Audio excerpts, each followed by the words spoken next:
Hey there, it's Derek from Pacific Coast Auto in Japan. And this is an S14 Silvia. This one turbocharged, rear-wheel drive, 250 horsepower. 250, no, 220 horsepower, pardon me. SR20 engine. And this was bought from auction for exports to the USA. This is a post-purchase inspection. Now, this one just came in. I actually have other cars I'm supposed to shoot before this one, but this one gets an emergency report, which is good news for the owner. But the reason why is bad news for the owner. It's leaking fuel. This doesn't happen much, but it's leaking it pretty badly. Look at that. And so I'm going to turn the engine off, and then the mechanic is going to come here and he's going to pick it up. He can't come here for another couple of hours, and so basically it just gets to sit here leaking fuel until then.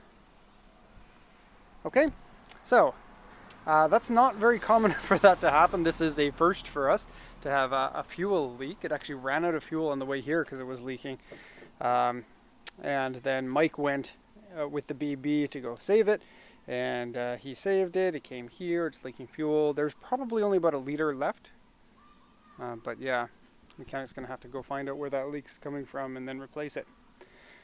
Anyways, I'm gonna do the rest of the report here because there's nothing else that I can do. Okay, so the SR20 engines are generally known to be quite reliable. They don't have a timing belt, they have a timing chain, and so that kind of helps. This one has aftermarket strut tower brace. Of course, it's turbo. You can see the intake goes over here to a side mount intercooler that is inside this vent. Hello, intercooler. Fog lamps. Now, these in the States got the 2.4 liter inline 4-cylinder KA20 engine. These SR20 engines are much more of a sporty engine, but probably too expensive for the US market to make super profits off of. Okay, not much else to say here. This one has 80,000 kilometers, so nice and low mileage. Body is not so great, but a body can be fixed. Mileage can't be rolled back. And so a car's always going to have some of its value based on what mileage that it has. 80,000 kilometers for a car this old is very low mileage, which is very good. Okay, so let's have a look at the auction inspection sheet here while we wait for the mechanic. I'm just going to move over to the other side here.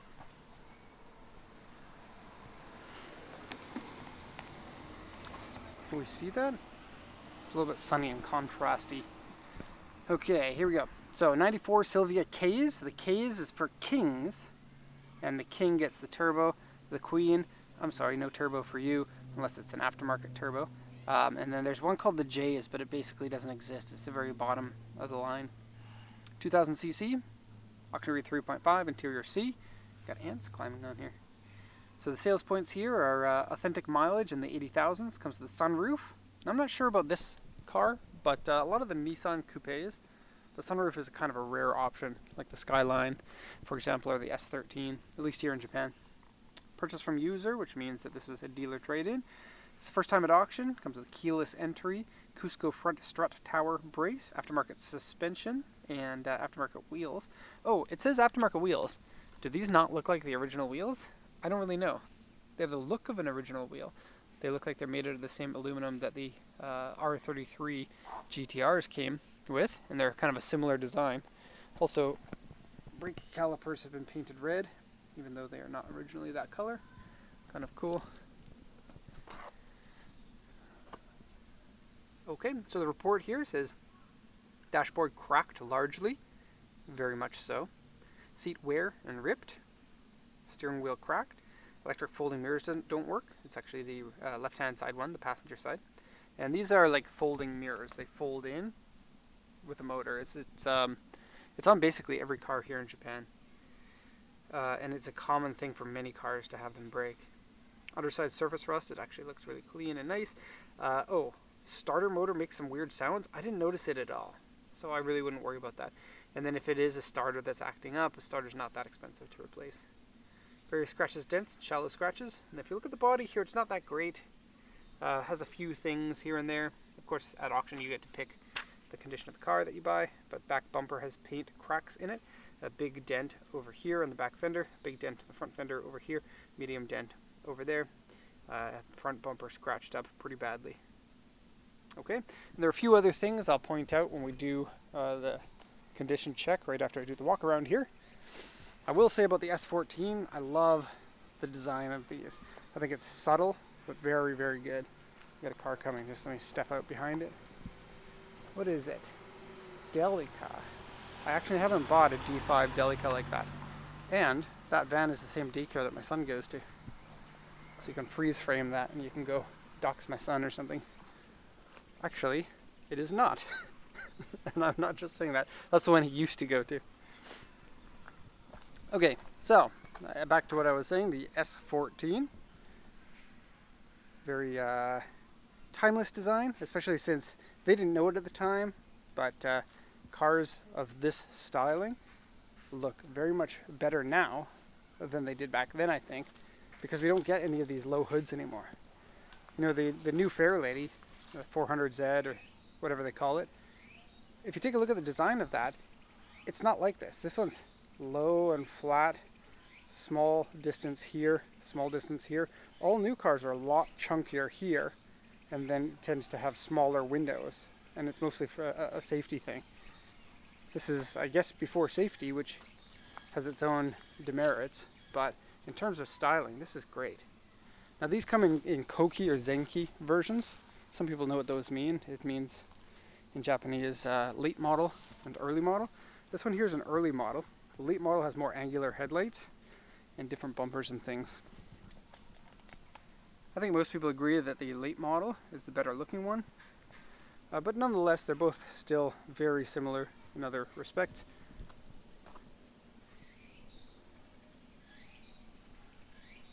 JDM spoiler, this one wasn't available in the US. This says Navin on it, and I don't know what Navin means. It's weird for them to put like a badge. Can you see that? It's weird for them to put a badge on the back, because that's expensive when you have to get like an actual metal engraved badge to put onto your spoiler. And that's the original spoiler for this car. Okay, so front bumper, you can see big scuffs. The entire bumper will probably need to be repainted. There's overspray, there's fade, and a few other things. Some rock chips on the front of the hood. Quite like the small grille there. And then the Silvia logo. Kind of cool. Alright, headlights are a little bit faded. Hopefully my camera can actually notice that. It's being blown out. This is when I want to have a new camera. In real life you can see that headlight in detail. On camera it's all blown out white. Okay, so lots of scratches in this area as well. That's what the auction sheet called an A3. You can see some overspray here. Somebody tried to fix this with spray paint by the looks of it. Okay, the hood is actually pretty good. The roof has paint fade on it, and the sunroof has some peeling around it that has been painted once. Now take a look at this. There's actually a hole here because of the gasket is not actually there. I'm going to tape over that. Inside the car doesn't smell like mold. The trunk is leaking because there's water inside there. Kind of a common thing. As far as I can tell, there wasn't any leaking that was in here. Let's just have a quick look at the headliner here. Okay.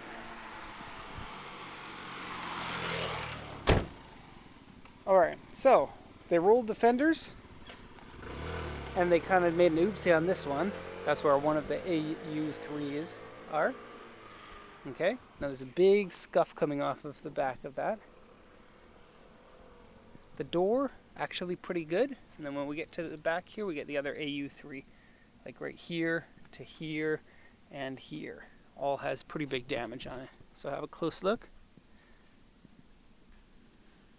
You can see that Silvia logo with the K's badge.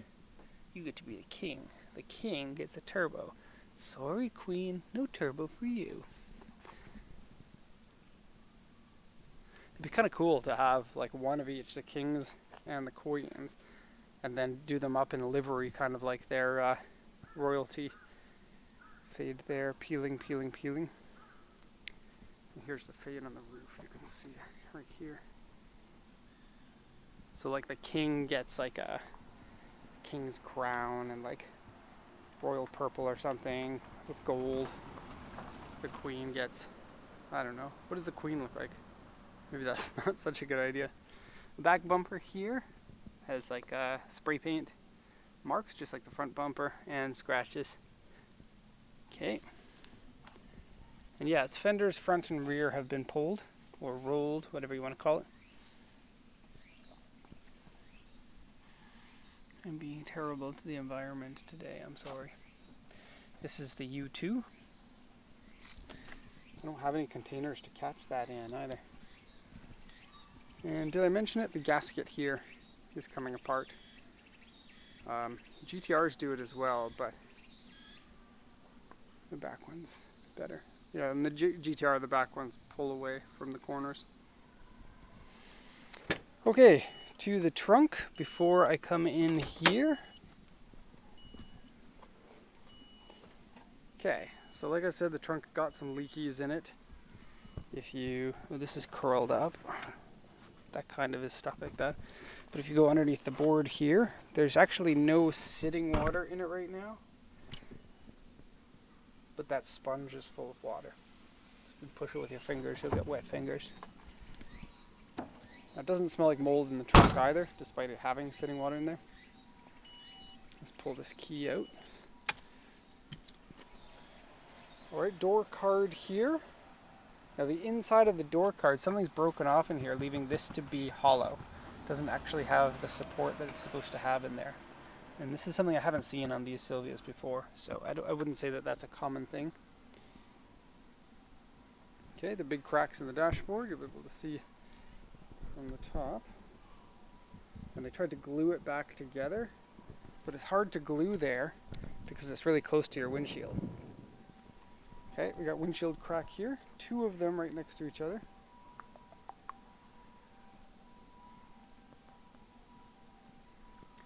And there's also one more crack over there that was not glued. Okay, steering wheel, like they said, it has cracks. Basically the entire steering wheel, but a lot over here. This happens due to some damage. And then the steering wheel has separated inside, so you shouldn't be able to turn it like this. You can a bit. It's noticeable when you drive it, quite noticeable. So maybe time to get a new steering wheel. Okay, floor carpets. You can see there's a tear over there, the clutch pedal tear. Alright, now the seat, according to the auction sheet, had the rip. It is right there. Can you see that? Yeah. Okay, passenger seat is fine, with no issues. Okay, climate control AC. Let me just illuminate that. Okay, very similar to the Skyline actually, just a different, it's the same electronics, it looks like, same button layout, except it's different looking buttons. Okay, aftermarket CD and MD player. It's like a flip out style. When I first started doing this in 2008, this kind of thing would like really impress me. Nowadays, not so much. Okay, the shifting is good. Clutch works. Oh, power pull. That's interesting. Okay, let's have a look at the rear seats. Sunroof works. It's tilt and sliding. Okay. And see that little loop? So they used to have a racing harness in here sometimes, so likely it has either been on the track or the owner wished he had taken it on the track. But the chassis feels strong. You can feel this like a floppy chassis. If you take a car to a track too many times and you haven't given it enough chassis rigidity, it'll get fatigued over time. This one doesn't feel bad, although I haven't driven it that much, and I didn't take it drifting around corners or anything. Okay, please come mechanic and take our fuel leaky road ornament away, and then bring it back in better condition than you first saw it. Okay, there we have it. Of course, if you have any questions, let me know. Otherwise, thank you so much, and have a nice day.